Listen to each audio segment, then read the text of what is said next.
Assalamualaikum warahmatullahi wabarakatuh. Perkenalkan, nama saya Alia Mitra Duryani dengan NIM 1930110001 dari jurusan Tadris Kimia semester 3 IAIN Batu Sangkar.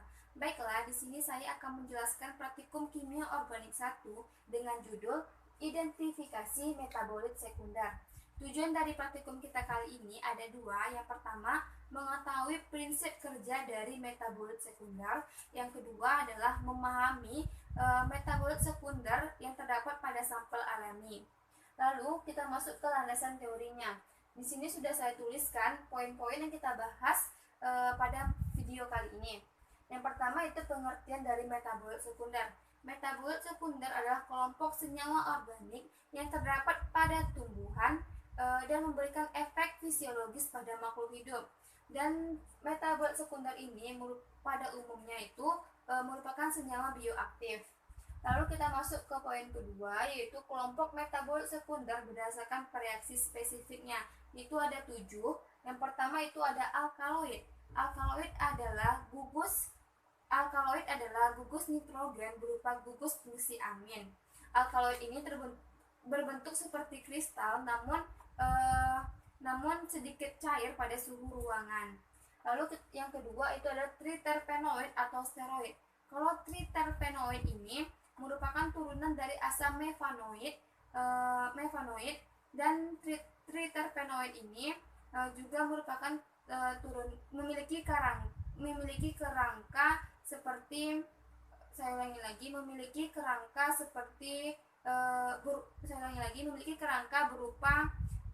berupa 6 isopren dan merupakan turunan dari hidrokarbon C30 alsiklik.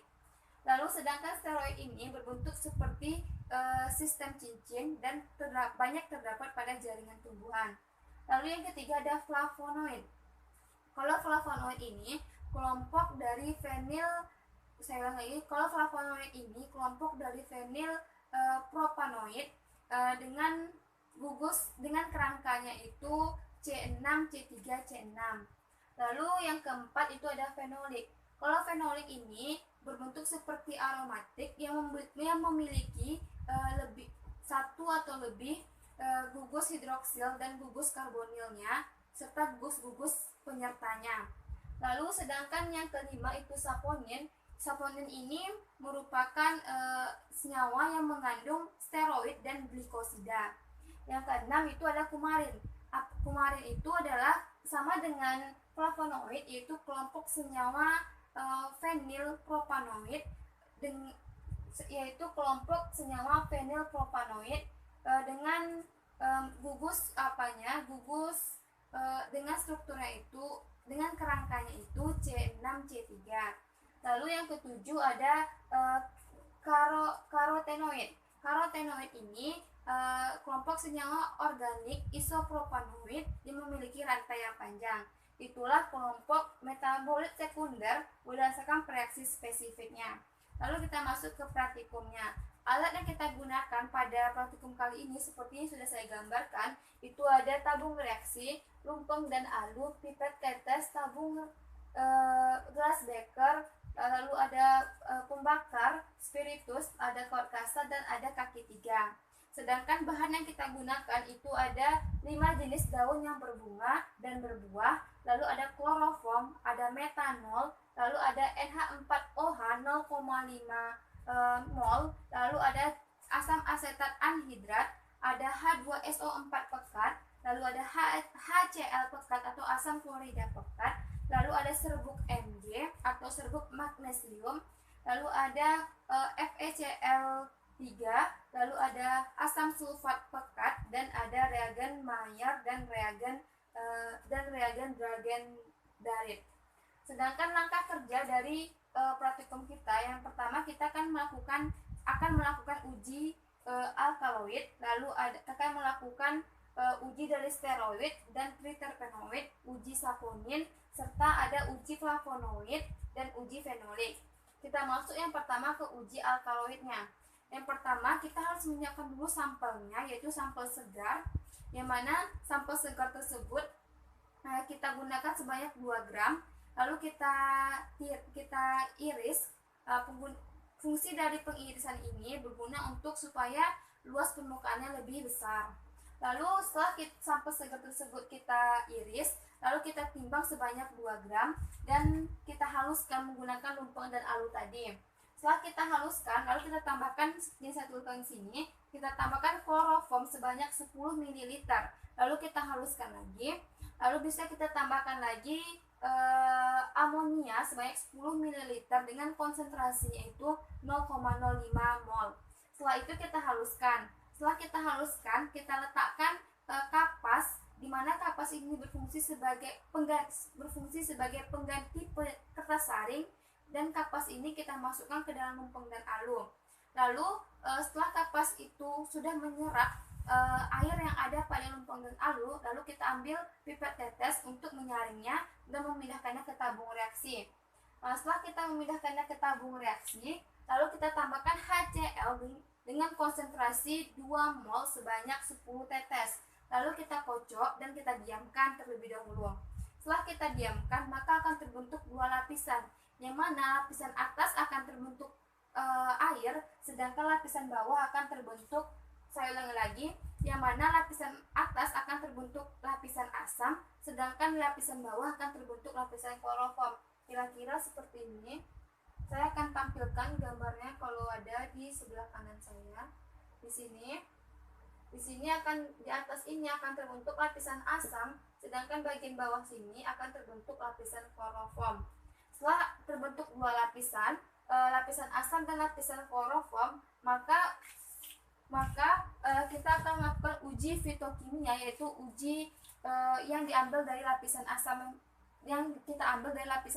tadi, yang mana lapisan asam tersebut kita pindahkan ke 2 tabung reaksi, yang mana tabung pertama kita tidak menambahkan reaksi Maillard, namun pada tabung kedua kita menambahkan reaksi Maillard. Hasil yang kita dapatkan dari uji alkaloid ini, apabila ia itu terdapat endapan putih atau krim, maka itu mengandung alkaloid. Sudah jelas ya, saya ulangi lagi. Apabila antara larutan asam tadi ditambah reagen Maillard itu menghasilkan endapan putih atau krim, maka itu mengandung alkaloid. Lalu kita masuk ke uji kita kedua, yaitu ada uji steroid dan uji triterpenoid. Antara uji steroid dan uji triterpenoid serta ada uji flavonoid dan fenolik serta ada saponin ini, langkah kerjanya sama, cuman bedanya itu pada pereaksiannya. Yang pertama, langkah kerjanya itu kita siapkan terlebih dahulu sampel segarnya. Setelah kita siapkan, lalu kita iris seperti biasa yang berfungsi untuk memperluas permukaan dari daun tersebut atau dari sampel yang kita gunakan. Lalu kita masukkan ke dalam tabung reaksi, di mana setelah kita masukkan sampel yang sudah diiriskan tadi, kita tambahkan sebanyak 25 ml etanol sampai sampel tersebut tenggelam. Setelah itu kita panaskan di atas pemanas selama lebih kurang 10-15 menit. Setelah kita panaskan, maka kita saring. Penyaringan ini dilakukan saat sampel masih panas. Setelah kita saring, lalu pelarut tersebut kita uapkan, maka akan didapatkan ekstrak, yang mana ekstrak tersebut akan kita tambahkan sebanyak 5 ml kloroform dengan perbandingan 1:1. Setelah kita tambahkan kloroform, kita tambahkan lagi aquades sebanyak 5 ml lagi. Lalu kita kocok selama 2-3 menit, maka akan terbentuk 2 lapisan seperti uji alkaloid tadi. Namun pada uji alkaloid ini bagian atasnya itu kan larutan asam. Pada uji steroid, triterpenoid serta uji flavonoid dan fenolik serta saponin ini, bagian atasnya itu akan terbentuk fraksi air, sedangkan bagian bawahnya ini akan terbentuk itu fraksi kloroform. Lalu fraksi kloroform ini akan digunakan untuk menguji triterpenoid dan steroid. Namun pada fraksi air itu akan digunakan untuk menguji saponin, flavonoid dan fenolik. Pada uji steroid dan triterpenoid ini kita akan menggunakan fraksi kloroform, yang mana fraksi kloroform tersebut harus kita pastikan tidak ada zat warna yang tersisa atau tidak ada zat warna pada fraksi tersebut. Caranya kita akan melakukan penyaringan, yang mana penyaringan tersebut kapas itu kita masukkan ke dalam pipet tetes, lalu setelah kapas masuk kita masukkan norit. Setelah norit masuk kita masukkan lagi larutan kloroform, fraksi kloroform tadi sebanyak setengah tetes dari pipet tetes, lalu kita biarkan dia tersaring untuk menyaring, untuk memastikan dia tidak ada zat warna pada kloroform tersebut. Namun apabila tidak penyaringan ini berlangsung lambat atau tidak keluar fraksinya tersebut, maka kita bisa menggunakan karet dari pipet tetes tersebut untuk memberi tekanan pada proses penyaringan kita ini. Lalu kita tampung pada tabung reaksi, maka kita akan mendapatkan fraksi kloroform tanpa ada pewarnanya. Setelah kita mendapatkan fraksi kloroform tanpa pewarnanya, maka kita akan menambahkan pereaksinya. Reaksi yang kita gunakan pada uji steroid dan uji triterpenoid ini adalah yang pertama tadi filtrat dari kloroform tanpa pewarna tadi kita tambah dengan asam sulfat pekat. Saya ulangi lagi, setelah kita mendapat filtrat kloroform tanpa pewarna, maka filtrat kloroform tanpa pewarna tadi kita taruh pada 4 tetes sebanyak 3 lubang, yang mana lubang pertama kita tambah filtrat kloroform, lubang kedua filtrat kloroform juga, lubang ketiga juga filtrat kloroform. Namun reaksi yang kita gunakan berbeda. Pada lubang pertama kita menggunakan H2SO4 pekat. Pada lubang kedua kita menggunakan asam asetat anhidrat. Pada lubang ketiga kita menggunakan reaksi LB. Reaksi LB ini ialah reaksi gabungan antara asam sulfat pekat dan asam asetat anhidrat. Namun pada lubang pertama kita akan mendapatkan warna sampel itu biru hijau yang menandakan ya bahwa terdapat steroid. Lalu pada lubang ketiga itu kita akan mendapatkan sampel berwarna merah atau merah kecoklatan yang menandakan itu adanya triterperoid.